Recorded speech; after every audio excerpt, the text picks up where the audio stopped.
Hello again, everyone.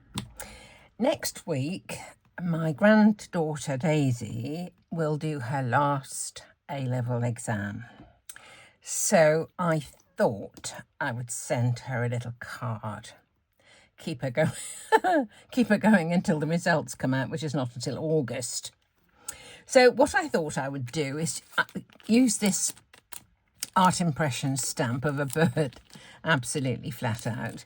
And I just thought I would stamp it on a card and have the words, and relax. So I have got my, if I can get this up, I've got a sticky mat in here and things kind of stick to it. I did it on the computer and I've cut it out with my little one.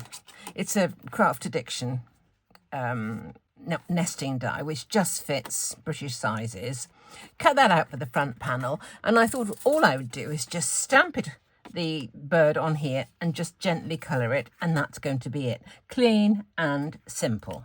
However, there is the risk that if I try and put this stamp on and I want to do it directly onto my front panel, if I put it on, it won't be kind of straight. So I do have a cunning plan to sort that out. So what I do is this. This is just a piece of clear plastic, acetate, something, into the corner. Now I'm going to place this on here where I think I want it, about like that. And I'm hoping it's straight. So I'm going to pick it up with the lid. And I'm just going to, any old ink will do really. Let's just use VersaFine. I just want to see where it is.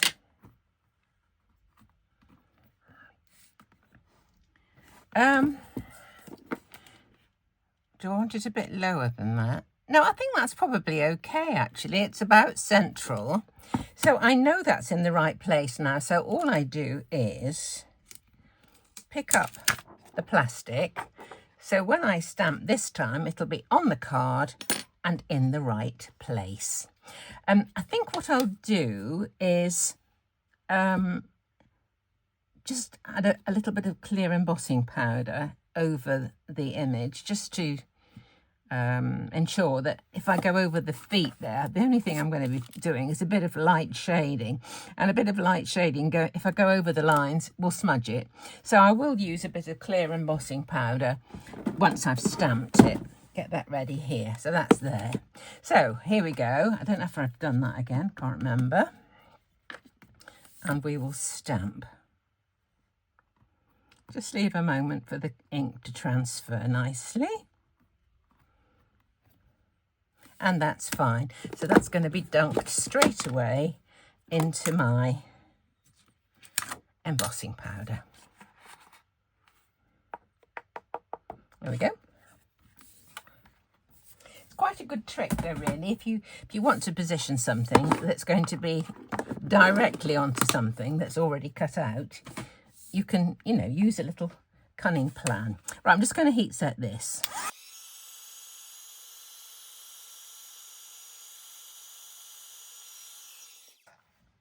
There we go.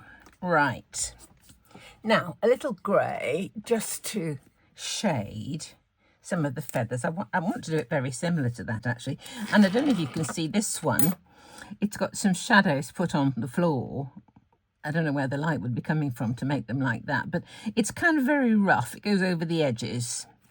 It's up to you which way you kind of do your shading, whether you want to do it over the edges or whether you want to do it more authentically, if you know what I mean.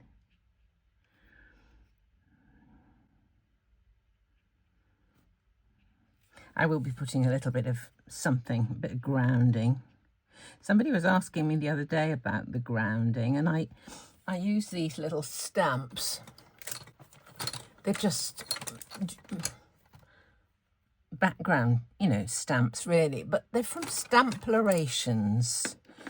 Sherry Russ. I think she's still going strong, but they've got lots of useful things, to make sure that they look, something doesn't look like it's floating, which this does at the moment. So let's just have an orangey sort of colour for the feet.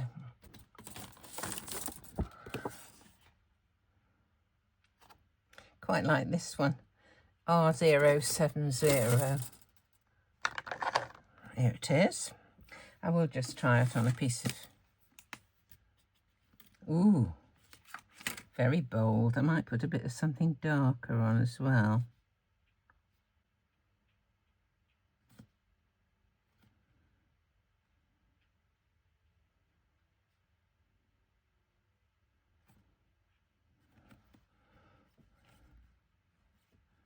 Oh, this is the wattle here. I think that's what you call it. Let's get one with a bit more yellow in it.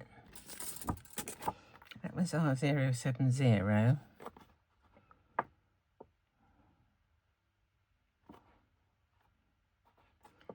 YR170.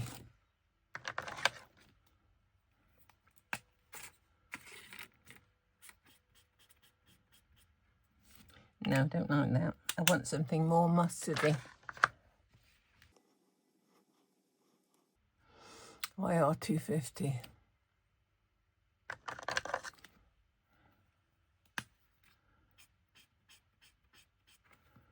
Don't like that. Let's try the 260.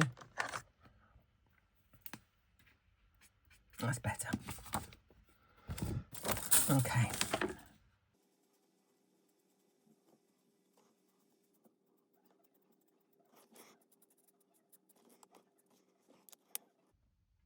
I think I'm going to put some twinkle on this.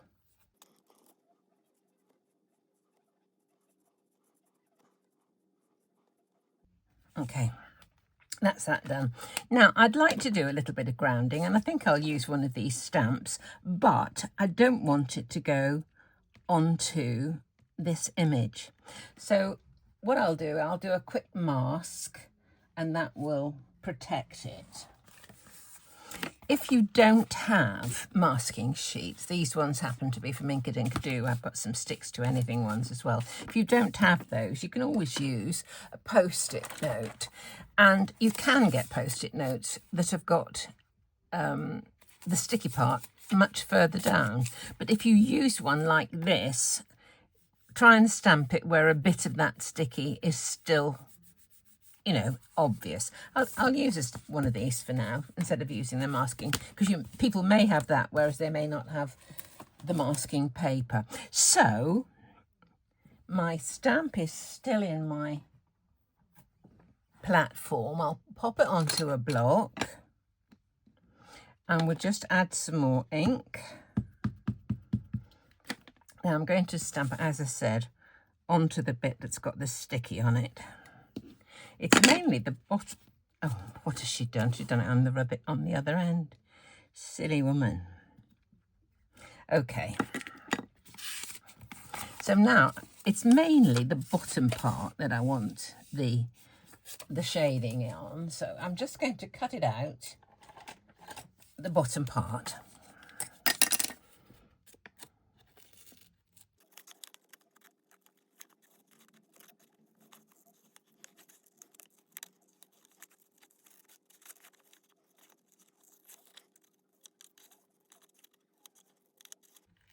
There we go. So there's our mask made. I'm just going to pop that over the stamping there. Right, now I can ink up my stamp here. A bit short. Okay. And I think I'm going to use Hickory smoke for this one. Somebody said, why do you keep your card bases so close that they thought it would get messy? I'm afraid they do get messy. Just I've got nowhere to put stuff in this room. I am absolutely cramped. Absolutely. Over the years, the space for me has gone like that as my stuff has taken over. Right. It's not sticking terribly well. So Just put a bit of glue stick on. Needs a good wash, I think, really.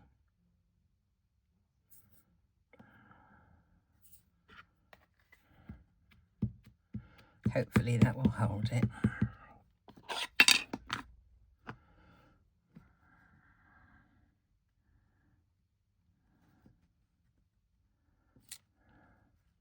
I may put some on this way as well.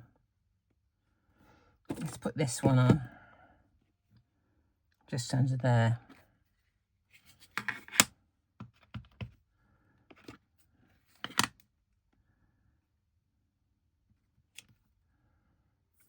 I can't. Oh dear, that's quite cool.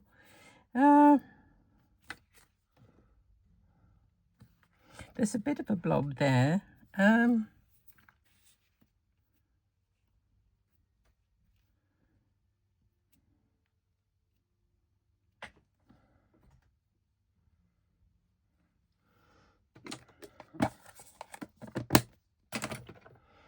Right, I'm just going to do a little bit.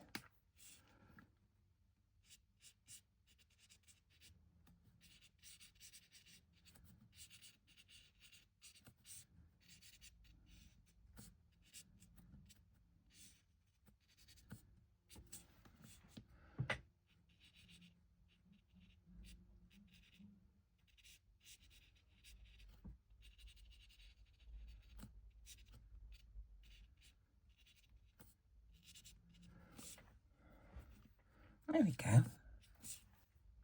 And that is it. It's done. So all I need to do now is pop this onto the base, and that card is ready for Daisy next week. I just hope that she'll like it. I'm going to pop this onto a bit of foam tape just to give a bit of dimension.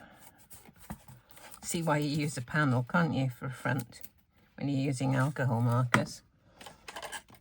They do go through. This is my silk weave linen card stock, and a lot of people have said, what card do I use for my top layer? I use the same card for nearly everything.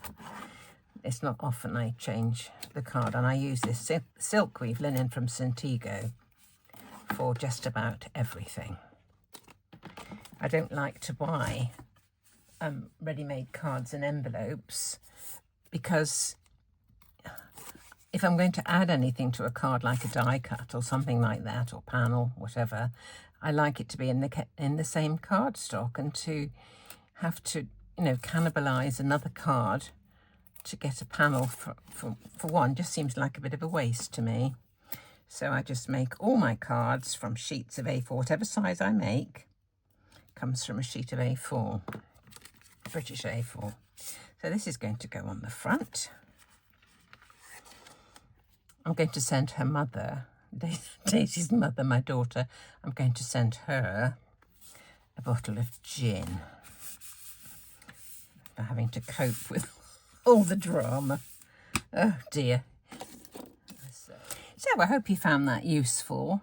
Little bit of masking, the way to make sure you can get whatever it is you want to stamp in the right position by using a piece of plastic, and you know, Bob's your uncle. So, don't know what's happening with subscriptions. My numbers are doing strange things. I don't know what YouTube deigns to do, but sometimes the numbers are going down, and perhaps people are just getting fed up and unsubscribing. I don't know. But if you could check your subscriptions to make sure that you haven't been unsubscribed without your knowledge, I would be really grateful. And if you haven't subscribed already, that would be wonderful if you could. It doesn't cost anything, and it means an awful lot to the people whose videos you watch. So as ever, thank you so much, and I'll try and get another card done. See you later.